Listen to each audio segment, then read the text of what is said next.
નમસ્કાર મિત્રો, welcome back to this channel. તો મિત્રો, આજના વિડીયોમાં આપણે વર્ડ પાવર મેડ ઇઝીમાં જે 17th સેશન છે એની ચર્ચા કરીશું. તો આપણે જે વર્ડ પાવર મેડ ઇઝી બુક છે કે જે વોકેબ્યુલરી શીખવા માટે ખૂબ જ ઇમ્પોર્ટન્ટ બુક છે, તો એ બુકની આપણે અહીંયા 17th સેશનની ચર્ચા કરીશું. ઠીક છે, તો ચાલો શરૂ કરીએ. તો અહીંયા ફર્સ્ટ વર્ડ જે છે એ રૂટ વર્ડ છે જેનો મતલબ થાય સાયકિક. સાયકિનો મતલબ થાય છે માઇન્ડ યા તો સાઉલ, બરાબર, એટલે કે આત્મા, મગજ યા તો આત્મા. તો એના પરથી અહીંયા એક વર્ડ બનેલો છે સાયકોપેથોસ, બરાબર, એટલે કે મગજ યા તો આત્માને લગતો કંઈક એવો મતલબ થતો હશે. પેથોસ એટલે બીમારી, એવું અહીંયા થાય છે, અને સાયકો એટલે માઇન્ડને લગતી કોઈ બીમારી. તો જુઓ અહીંયા મેન્ટલ ડિસઓર્ડર એટલે કે બીમારી, એટલે મેન્ટલ એટલે માનસિક બીમારી, કેરેક્ટરાઇઝડ બાય લેક ઓફ એમ્પથી, ગિલ્ટ ઓર રિમોર્સ, એટલે કે કોઈ દયાનો ભાવ ના હોય, સહાનુભૂતિ ના હોય, યા તો પસ્તાવો ના હોય એની અંદર, એવો વ્યક્તિ કે માનસિક વિકાર જેમાં હોય એ, બરાબર, એવો માનસિક વિકાર ધરાવતી વ્યક્તિ કે જેમાં દયા, સહાનુભૂતિ યા તો પસ્તાવા જેવી ભાવના હોય જ નહીં, તો એવા વ્યક્તિને શું કહીશું આપણે? સાયકોપેથોસ. ચલો નેક્સ્ટ આપણે જોઈએ.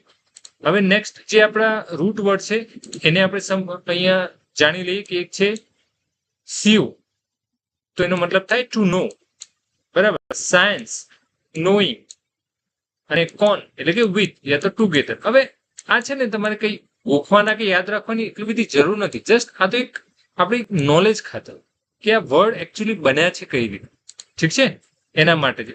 બાકી આપણે શું રાખવાનું છે? તો આ બધા જે વર્ડ છે એ યાદ રાખવાના છે જે આપણે અહીંયા ચર્ચા કરીએ છીએ, ઠીક છે. તો ફર્સ્ટ અહીંયા વર્ડ જે છે આ રૂટ વર્ડ પરથી, તો એ છે કોન્સાયન્સ.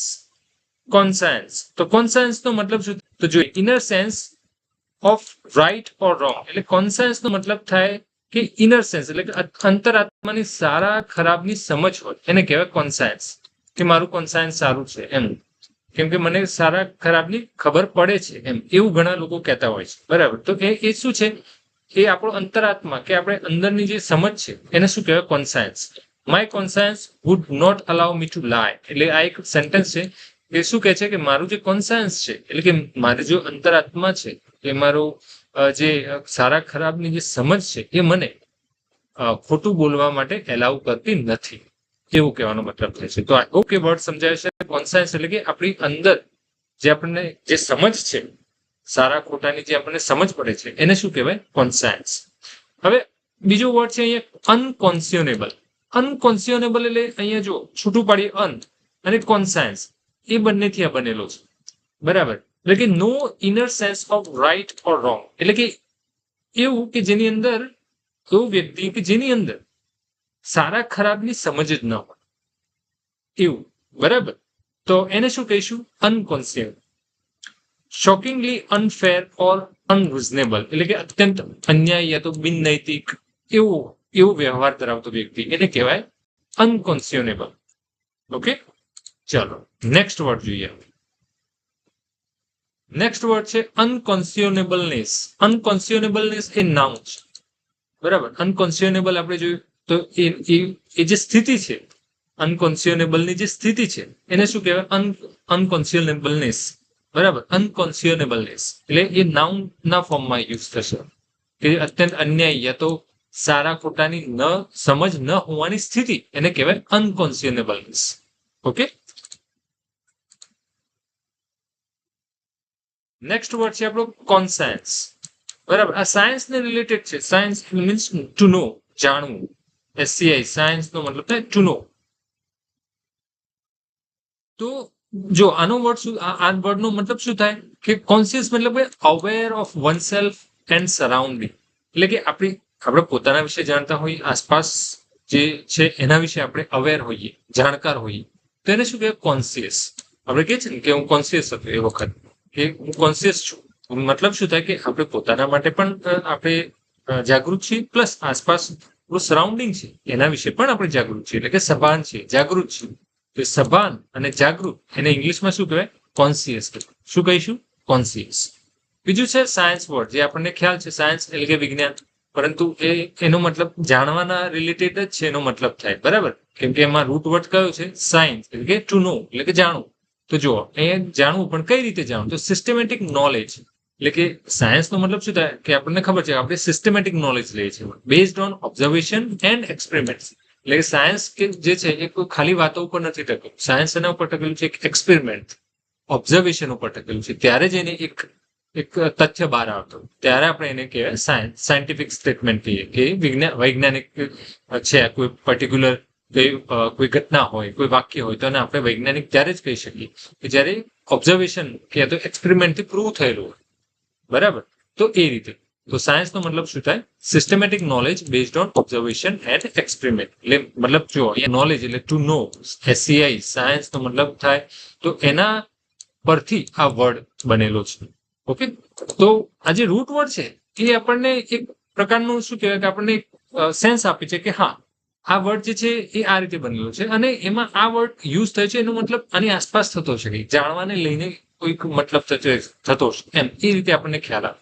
હવે તમે જુઓ અહીંયા આપણા એક નવો વર્ડ અહીંયા આપણને ઇન્ટ્રોડ્યુસ થાય છે કે ઓમની. ઓમની એટલે કે ઓલ. બરાબર? બધું જ.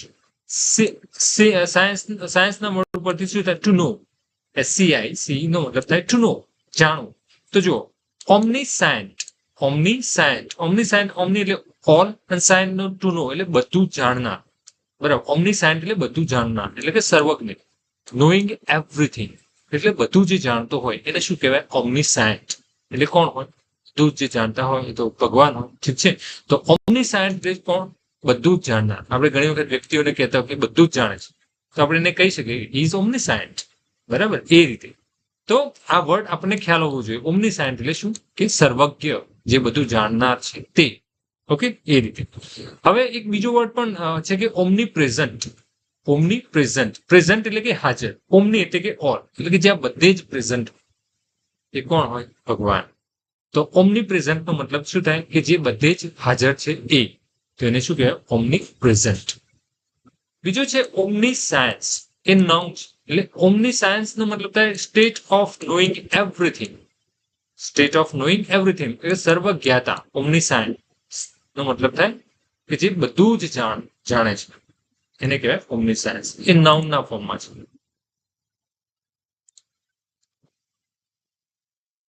બીજું છે પ્રી સાયન્ટ.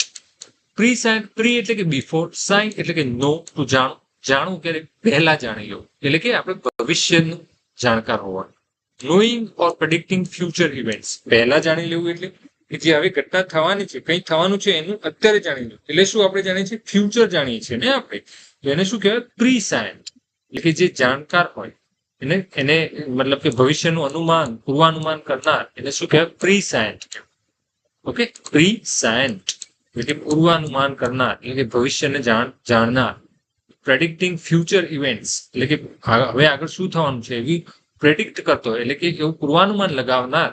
તો એને શું કહેવાય? Prescient. Prescient, prescient. Okay, એ રીતે અલગ અલગ નહીં બોલવાનું. પ્રી પછી સાયન્ટ, એ રીતે પ્રી સાયન્ટ. ઠીક છે, આ તો જસ્ટ હું તમને એક એક્ઝામ્પલ સમજવા માટે બોલી રહ્યો છું. બાકી આખો વર્ડ સાથે જ બોલવાનું છે. જેમ કે અહીંયા પ્રી સાયન્સ, એ રીતે પ્રી સાયન્સ, એ રીતે નહીં બોલવાનું. ઓકે, જો પ્રી સાયન્સ નો મતલબ શું થાય? Ability to know future events, એટલે કે પૂર્વ જ્ઞાન. પ્રી સાયન્સ, સાયન્સ એટલે કે જ્ઞાન. પ્રી એટલે કે પૂર્વ. પૂર્વમાં જે આપણે જાણીએ છીએ પૂર્વનું જ્ઞાન જે આપણને થાય એને કહેવાય પ્રી સાયન્સ. ઓકે, ને સાયન્ટ. ને સાયન્ટ એટલે કે ને મતલબ નોટ, સાયન નો મતલબ તમને ખબર છે એટલું જાણવું, ન જાણવું નહીં એવો કઈ મતલબ થતો છે. બરાબર? તો જો લેકિંગ નોલેજ ઓર ઇગ્નોરન્ટ જોઈએ છે ને. નહીં જાણવું શું? કે આપણે જે જાણતા નથી, એટલે કે આપણે જો નોલેજ નથી એમ, એટલે લેક ઓફ નોલેજ. એને શું કહેવાય? ને સાયન્ટ એટલે કે અજ્ઞાની, અજાણ. એને કહેવાય ને સાયન્ટ. શું કહેવાય? ને સાયન્ટ. ને સાયન્ટ એટલે કે અજ્ઞાની, અજાણ. પછી વર્ડ છે ગ્લિપ ટોકર. ગ્લિપ ટોકર એટલે કે જો આ વ્યક્તિ કેવો હોય ખબર? કે બહુ સરસ બોલતો હોય, એકદમ ફ્લુઅન્ટલી સરસ રીતે વાતચીત કરતો હોય.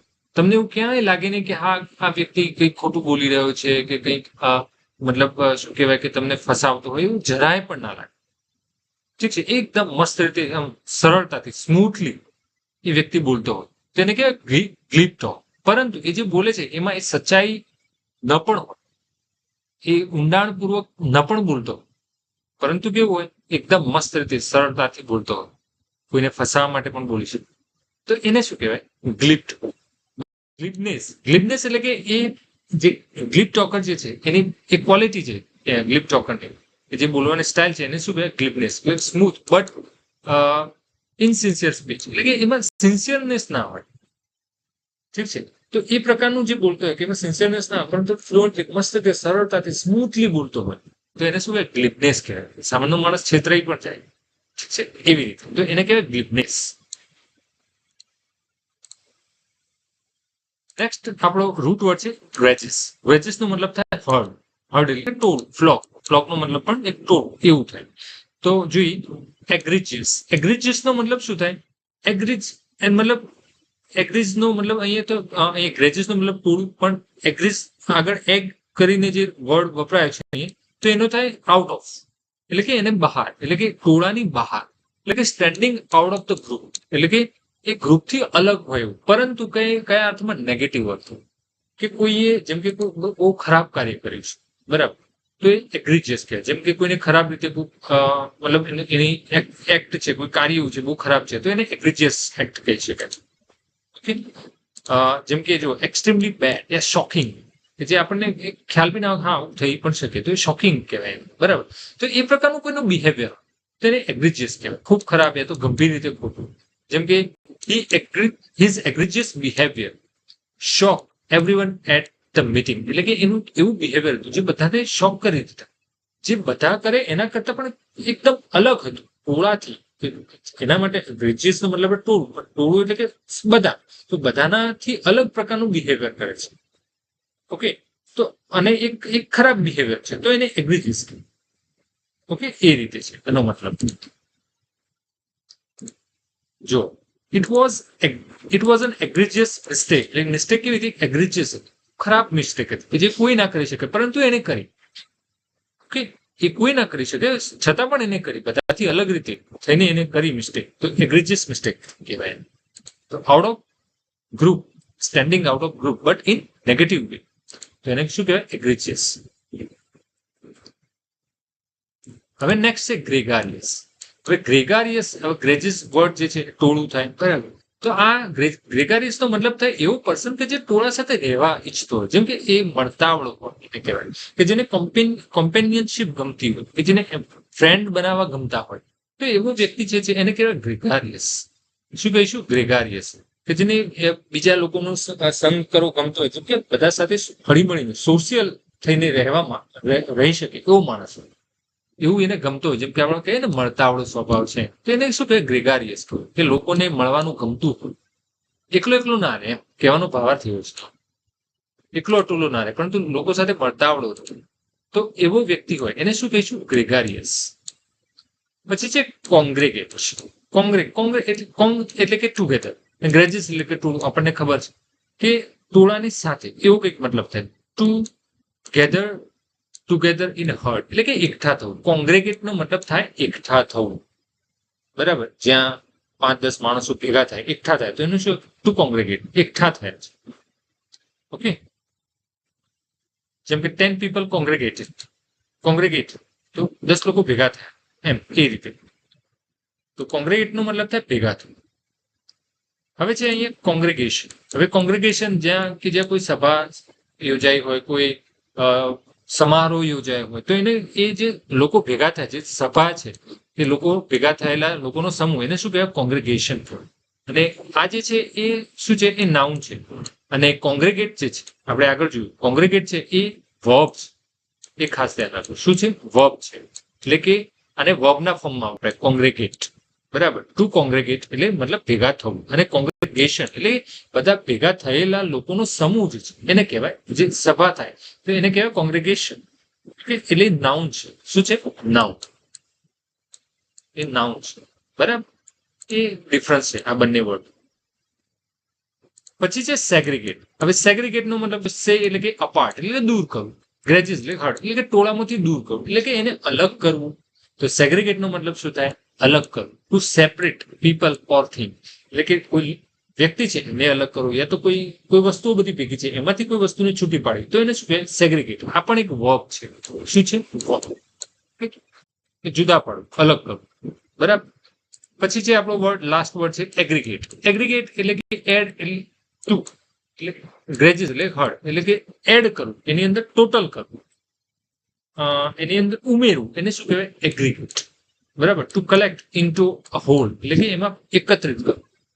ટોટલ એટલે કે કુલ. આપણે કહીએ છીએ ને કે એગ્રીગેટ કરવું એટલે કે એનું ટોટલ કરો, એને ભેગું કરવું, એમ એકત્રિત કરો, કેટલું થાય છે એમ જાણો, એમ તો એને કે એગ્રીગેટ. તો એગ્રીગેટ એટલે કે ટોટલ, કુલ, એને શું કહેવાય? એગ્રીગેટ. તો મિત્રો આ હતો આજનું સેશન નંબર 17, જે આપણે વર્ડ પાવર મેડ ઇઝી માંથી શીખ્યા. ઠીક છે. તમે બુકને પણ રિફર કરી શકો છો આ રીતે, કેમ કે હવે તમે ગુજરાતીમાં સમજ્યા, હવે બુકમાં જોશો તો તમને એકદમ ઇઝી પડશે. અને તમે ના જુઓ ને આ રીતે પણ શીખી શકો છો, કેમ કે આપણે આ સેશન એના માટે લાવીએ છીએ જેથી કરીને તમે બુક ના હોય તો તમે આ રીતે પણ શું છે વર્ડ પાવર મેડ ઇઝી જે બુક છે એને કમ્પ્લીટલી પૂરી કરી શકો અને તમારી વોકેબ્યુલરી જે છે એ તમે ઇમ્પ્રૂવ કરી શકો. તો મિત્રો આજના વિડીયોમાં બસ આટલું જ. આઈ હોપ એ વિડીયો તમને પસંદ આવ્યો છે. પસંદ આવ્યો હોય તો કમેન્ટ બોક્સમાં લાઈક કરજો, અને જે લાઈકનું બટન છે એના પર પણ તમે લાઈક કરજો. ઠીક છે. તો મળીએ નવા વિડીયોમાં. ત્યાં સુધી બાય બાય.